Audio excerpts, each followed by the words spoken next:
అసలు next season నుంచి ఈ అగ్ని పరీక్ష ఉండాలంటారా? అసలు బిగ్ ఉండొద్దంటారా? బాస్ అనేది లేకపోతేనే బెటర్ అని నా ఫీలింగ్. ఓకే. ఎందుకంటే ఇక టాలెంట్ ఉన్నోడి కంటే టాలెంట్ లేనోడికి ఛాన్స్లు ఎక్కువ వచ్చేస్తున్నాయి కదా. ఓకే. అండ్ రికమెండేషన్లు అంటున్నారు, ఫినాన్షియలీ బాగున్నోళ్ళని తీసుకుంటామంటున్నారు, అందంగా ఉండాలి, అవి ఉండాలి, ఇవి ఉండాలి అన్నప్పుడు హ్మ్. మేము ఎందుకు ఇంకా ఇప్పుడు ప్రదీప్ అనేటోడు దేశం మొత్తం ₹1 లేకుండా వాక్ చేశాడంటే అది కొన్ని లక్షల మందికి ఇన్స్పిరేషన్. అవును. ఇప్పుడు డ్రీమ్ ఉంది అంటే ఆ డ్రీమ్ మీద నీకు నిజంగా నేను దాన్ని అచీవ్ చేయాలి అని అన్నప్పుడు నీకు ఫ్యామిలీ సపోర్ట్, ఫినాన్షియల్ సపోర్ట్ నీకు అక్కర్లేదు, నువ్వు ఎట్లయినా అచీవ్ చేస్తావు అన్న దానికి నిదర్శనం నేను. హ్మ్. ఎందుకంటే వాక్ చేశాను కాబట్టి. అట్లా మేము ఎంతో మంది ఇన్స్పైర్ చేయాలనుకున్నాం. ఒక కామనర్ గా మేము ఇలా వెళ్తే మాలాగా కష్టపడేటోళ్ళందరినీ మేము పైకి తీసుకురాగలమన్న హోప్ ఉండే కాబట్టి ఇంతవరకు వచ్చాము.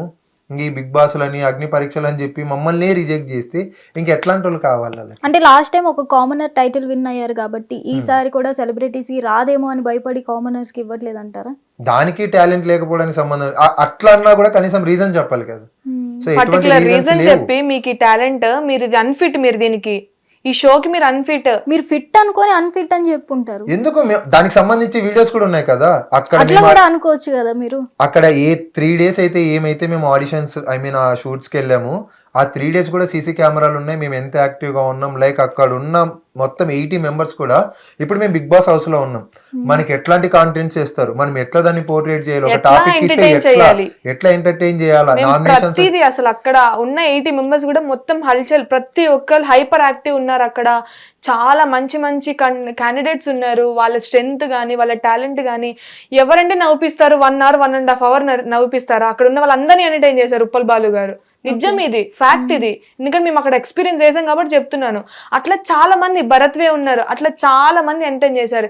ఎవరికి తోచింది వాళ్ళు చేశారు. మేము బోర్ గా ఫీల్ అవ్వద్దు, ఒక రూమ్ లో పడేసి డే మొత్తం ఉండాలని చెప్పారు. మేము అక్కడ ఏం ఫీల్ అయ్యాము, ఇదే మా హౌస్ ఏమో, మేము ఇలానే ఉండాలేమో, మేము ఏంటి అనేది. అక్కడ మొత్తం కెమెరాస్ ఉన్నాయి, ఆల్రెడీ సీసీ కెమెరా ఉంది, అన్ని మాకు ఎప్పటికప్పుడు కెమెరామెన్ షూట్ చేస్తూనే ఉన్నారు. మేము చేసే యాక్టివిటీస్ కానీ, ఫన్ కానీ, ఎంటర్టైన్మెంట్ కానీ అన్నీ అవుతున్నాయి. మేము అక్కడ ఎందుకు ఫీల్ అయ్యాము, ఓన్ చేసుకున్నాం మేము అక్కడ. అన్ని రోజులు 3 days కూడా వితౌట్ ఫోన్స్, వితౌట్ మొబైల్స్ మేము అక్కడ సర్వైవ్ అయ్యాము. ఒకరికొకరు ఇంటరాక్షన్ అయ్యాము, కమ్యూనికేషన్ అయ్యింది. ఇవన్నీ చూసి కూడా మీరు టాలెంట్ లేదు అని మీరు పంపించేశారు. టాలెంట్ చూడకుండా పంపించేశారు సీదా. సో ఫైనల్ ఏం చెప్పాలనుకుంటున్నారు? అపాలజీ కావాలని కోరుకుంటున్నాను నేనైతే. నవదీప్ నుంచా? నవదీపే కాదు, అక్కడ ఉన్న మిగతా నలుగురు కూడాను, నవదీప్, బిందు మాధవి, అభిజిత్, శ్రీముఖి. ముఖ్యంగా శ్రీముఖి నీ దగ్గర నుంచి అయితే మాత్రం ఖచ్చితంగా రావాలి. నువ్వు దేన్ని చూసుకొని నువ్వు ఎగురుతున్నావో అదే లేకుండా అయిపోద్ది, బాగా గుర్తుపెట్టుకో. ఎందుకంటే నేను చాలా సీరియస్గా ఉన్నాను ఈ విషయంలో మాత్రం. నేను నార్మల్గా ఒక యాక్టర్గా, యాంకర్గా నాకు నువ్వు అంటే చాలా ఇష్టం. బట్ నేను మొన్న చూసిన దానికి లేదు, నేను చెప్పను, చేస్తాను నీకు. నువ్వు ఏది చూసుకొని అయితే ఎగురుతున్నావో అదే లేకుండా చేస్తాను నేను. సీరియస్లీ నాకు మాత్రం ఖచ్చితంగా మీ నలుగురు నుంచి అపాలజీ కావాలి. ఎందుకంటే అక్కడున్న టీం మెంబర్స్ మీకు ఏం చెప్పారో మాకు తెలీదు. మీకు తెలుసు మీరు ఏ స్టేజ్ నుంచి ఇప్పుడు ఏ స్టేజ్కి వచ్చారు అన్నది. మేము అట్లనే రావాలనుకున్నాం. సపోర్ట్ చేయాల్సింది పోయి డిస్కరేజ్ చేసి వితౌట్ రీజన్స్ తోటి మమ్మల్ని రిజెక్ట్ చేయడము అన్నది నాకు నిజంగానే నచ్చలేదు. దేనికోసమో నేను పాదయాత్ర చేసినా మీ ఫోటోలు అందరూ వేసుకొని నేను ఈసారి పాదయాత్ర చేయాల్సి వస్తుంది. ఇట్లాంటి వాళ్ళు ఉన్నారు మా తెలుగు రాష్ట్రాల్లో. దేశ ద్రోహులు అన్న పేరుతోటి కొడతాను నేను మిమ్మల్ని ఈసారి. ఎందుకంటే మాకు మీరు సపోర్ట్ చేయట్లే. ఎక్కడో జపాన్ నుంచి వచ్చినోడికేమో సపోర్టా, తెలుగు రాష్ట్రాల్లో లేమో మేము. మా దగ్గర మీరు ఏం చూసినారని మమ్మల్ని మీరు రిజెక్ట్ చేసినారు. సో ఖచ్చితంగా బిగ్ బాస్ టీం నుంచి అయితే మాకు అపాలజీ కావాలి, Day 3 జరిగిన వాళ్ళకైతే మాత్రం. నవదీప్ గురించి ఏం చెప్తారు? నవదీప్ బ్రో నీకుంది బ్రో అంతే. ఎందుకంటే నేను నవదీప్ చాలా మంచోడు అనుకున్నా. లైక్ అతను ట్రావెలర్, ప్రతి ఒక్కటి తెలుసు, చాలా స్పోర్టివ్ గా ఉంటాడు, మంచి పర్సన్ అనుకున్నాను. కానీ బట్ తను కూడా నెగిటివ్ వేలో ఉంటాడు అన్నది నాకు రియల్ గా చూసిన తర్వాత అర్థమైంది. సో కాబట్టి ఇలా ఉండొద్దండి. ఏదన్నా ఉన్నా కానీ స్ట్రైట్ చెప్పండి మాకు, మీరు ఇది అని చెప్తే ఓకే మేము రియలైజ్ అవుతాం. నెక్స్ట్ మేము అప్లై చేయాలో వద్దన్న దాని గురించి క్లారిటీ ఉంటుంది. ఎటువంటి రీజన్స్ లేకోకుండా నీ ఇష్టానికి నువ్వు రా, నీ ఇష్టానికి నువ్వు మేము చెప్పిందే ఇంకా అంతా అంటే ఇది కరెక్ట్ కాదు. అట్లా అనుకుంటా పోతే మేము కూడా మీ గురించి 100 చెప్పగలం. అక్కడ మీకు టీం మా గురించి మీకు ఒక పేపర్లో మా గురించి క్వశ్చన్స్ రాసిస్తేనే మీరు ఆన్సర్ చేయగలరు. బట్ మేము డైరెక్ట్గా స్ట్రైట్ అవే మేము కళ్ళల్లో కలిపి డైరెక్ట్ చూసి మాట్లాడినాం. బట్ మీకు మాకు ఒకటేనా? కాదు కదా, చాలా ఉంటుంది. సో కాబట్టి ఏదైనా సరే మాకు అపాలజీ కావాలి. అపాలజీ వచ్చే వరకు నేనైతే నో కాంప్రమైజ్ అని ఫిక్స్ అయినా. ఇంకా ఏమన్నా కానీ అపాలజీస్ కావాలి. నాకైతే అన్ఫేర్ జరిగింది, నేను చాలా బాధపడుతున్నాను. నా వల్లగా అట్లా తీసుకోవడం అసలు రియల్గా చెప్తున్నాను. ఎందుకంటే ఫస్ట్ టైం వెళ్ళిన ఆ స్టేజ్ వరకు ఎవరు తీసుకుంటారు చెప్పండి? ఎంత బాధ అనిపిస్తుంది. ఇప్పుడు నా ఫ్యామిలీ అందరూ కూడా అక్కడికి వెళ్ళేటప్పుడు, అమ్మో అంత దూరం వెళ్తున్నావా, అంత దూరం ఆ స్టేజ్ పైకి వెళ్తున్నావా నువ్వు, ఎంత ఎమోషనల్గా ఉంటారు వాళ్ళు.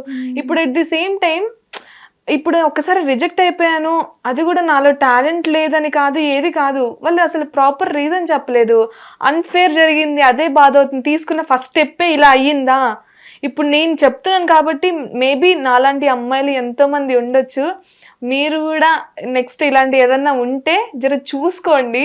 First step, patient step fail అవుతే ఎంత బాధ అవుతుంది. సో నేను అదే చెప్పాలనుకుంటున్నాను, దయచేసి ఏదైనా పాసిబిలిటీస్ ఉంటే ఖచ్చితంగా మాకు రీ ఆడిషన్ జరగాలి. ఎవరికైతే థర్డ్ డే రోజు ఆడిషన్ అయ్యిందో వాళ్ళందరికీ రీ ఆడిషన్ జరగాలి. మీరు మాకు పర్టికులర్ రీజన్ చెప్పండి, మీరు దీనికి ఫిట్ కాదు, మీరు దీనికి పనికి రారు అని చెప్పేసి మాకు ప్రాపర్ రీజన్ చెప్పి అవుట్ ఆఫ్ ది స్టేజ్ చెప్పండి, మేము మూసుకొని వెళ్ళిపోతాం అక్కడి నుంచి. అంతేగాని ఇట్లా చిల్లర చేసి సిల్లీ రీజన్స్ చెప్పి మా పర్సనల్ థింగ్స్ తీసుకొని వచ్చి మీరు అది చేసుకోండి, ఇది చేసుకోండి, మీరు ఎవరు సార్ మాకు చెప్పడానికి? మేము అవన్నీ చేసుకోవాలంటే మేము బయటే చేసుకుంటాం కదా, అక్కడి వరకు వచ్చి మీతో చెప్పించుకోవాలా మేము? అట్లా కాదు కదా. నాకు ఎంతైతే సపోర్ట్ ఉందో నా ఫ్యామిలీ నుంచి, వాళ్ళు చెప్పబట్టి నేను ఆ స్టెప్ తీసుకున్నాను. వాళ్ళందరూ నా వెనక ఉన్నారు, వాళ్ళు నన్ను ప్రోత్సహిస్తున్నారు, నువ్వు చేయగలవమ్మా. నా అమ్మ నా చెల్లి ఇప్పుడు నాకు ఎవరు లేరండి, నాకు మా మమ్మీ నా చెల్లి నాకు ఫ్యామిలీ అంతే. అంతకు మించి నాకు సపోర్టింగ్ అదంతా ఏమీ లేదు. నేను ఇన్స్టాగ్రామ్ రీల్స్ చేయడం కూడా మా అమ్మ పోనీలే చేసుకుంటుంది కదా, తన ఇంట్రెస్ట్ కదా అని చెప్పేసి ఎక్కడ నన్ను ఏ రోజు ఎవ్వరూ ఆపలేదు. ఎందుకు ఆపలేదు? ఒకవేళ నేను రాంగ్ పాత్ మీద వెళ్తున్నా అంటే ఖచ్చితంగా నీ తల్లి అయినప్పుడు తను నేను ఆపుతుంది, నన్ను ఆపలేదు. ఎందుకు ఆపలేదు? నేను కరెక్ట్ వేలో ఉన్నాను. నేను ఎలాంటి కూడా బ్యాక్ సపోర్ట్ లేకుండా నేను చేసుకున్నాను, అక్కడి వరకు వెళ్ళాను. నాకు అన్ఫేర్ జరిగింది, నాకు అన్యాయం జరిగింది. నాలాంటి ఆడపిల్లలకి ఎంతో మంది వెనకాల, ఇంకా కెమెరా ముందుకు రాని వాళ్ళు ఎంతో మంది ఉన్నారు వెనకాల. వాళ్ళ ద్వారా కూడా నేను అదే చెప్పాలనుకుంటున్నాను, మాకు అన్ఫేర్ జరిగింది, ప్లీజ్ మాకు రీ ఆడిషన్ కావాలి. లేదంటే రీ ఆడిషన్ అవ్వదు అంటే మాకు అపాలజీస్ ఇవ్వండి, అది కూడా 10 మందికి తెలియాలి మీరు చెప్పిన అపాలజీస్. పర్సనల్గా అవన్నీ కాదు, ఖచ్చితంగా రీ ఆడిషన్ జరగాలి. లేదు అంటే అపాలజీస్ చెప్తున్నారు కదా, ఆ అపాలజీస్ ఎందుకు చెప్తున్నారో మీరు పర్టికులర్ రీజన్స్, ఇప్పుడు మేము ఎట్లయితే మాకు కన్ఫ్యూజ్ జరిగింది, మాకు టైం ఇవ్వలేదు మేము చెప్పామో, మీరు ఆ రీజన్ చెప్పి మాకు అపాలజీస్ చెప్పండి, అంతే. మాకు కావాల్సిండేది అదే. ఇంకా ఎందుకంటే ఇప్పుడు మేము ఎంతో హోప్ తోటి వచ్చాము, అందరికి చెప్పుకున్నాం, లైక్ పరువులు గట్రా కూడా పోయిన వాళ్ళు ఉన్నాం కదా, ఎంత ఎక్సైట్మెంట్ తోటి అరే అయిపోయింది, ఇంకా మేము అనుకున్నది అచీవ్ చేయడానికి ఒక్క స్టెప్ అని. సో మొత్తానికి అన్ని పోయినాయి కాబట్టి అట్లీస్ట్ మీరు చెప్తే, అట్లీస్ట్ నేను మిమ్మల్ని రిక్వెస్ట్ చేస్తున్నా, మీరు ఎట్లా తిరిగి చెప్పాలి, చెప్తేనే మా ఫ్యామిలీ మెంబర్స్ అందరికి తెలుస్తుంది. ఇంకొక అమ్మాయి ఉంది, ఎవరు మన డిఫెన్స్ అకాడమీ అపర్ణ అని చెప్పేసి అక్క ఉంది. ఆ అక్క ఇంకా దారుణంగా చేశారంట స్టేజ్ మీద. ఏం చేశారంట, డైరెక్ట్ గా నువ్వు ఇక్కడ నీ అకాడమీని ప్రమోట్ చేసుకోవడానికి వచ్చావు, నువ్వు ప్రమోట్ చేసుకుంటున్నావు ఇక్కడికి వచ్చేసి, అవసరమైతే నేనే నీకు ఒక 50-60 మెంబర్స్ నేను జాయిన్ చేస్తాను నీ దగ్గర, నవదీప్ అన్నాడంట. పంపించేశారంట. అమ్మాయి ఏడ్చింది స్టేజ్ మీద, ఆ అక్క ఏడ్చిందని చెప్పేసి మమ్మల్ని అందరు, మేము ఎవరైతే బయట ఉన్నామో మమ్మల్ని అందరు లోపలికి ఎంటేశారు. లైక్ ఇప్పుడు మేము ఆమెను చూస్తే అక్కడ ఏదో అవుతుంది, మేము అక్కడ ఏమైతామో అని చెప్పేసి మమ్మల్ని చూడని లేదు. అసలు డైరెక్ట్ గా డోర్స్ క్లోజ్ చేసేసి మమ్మల్ని లాక్ చేశారు లోపల. ఆమె బయటికి వెళ్ళిపోయిన తర్వాత ఆమె సెక్యూర్ గా బయట తీసుకొచ్చిన తర్వాత అప్పుడు మమ్మల్ని బయటకు వదిలేరు మళ్ళీ.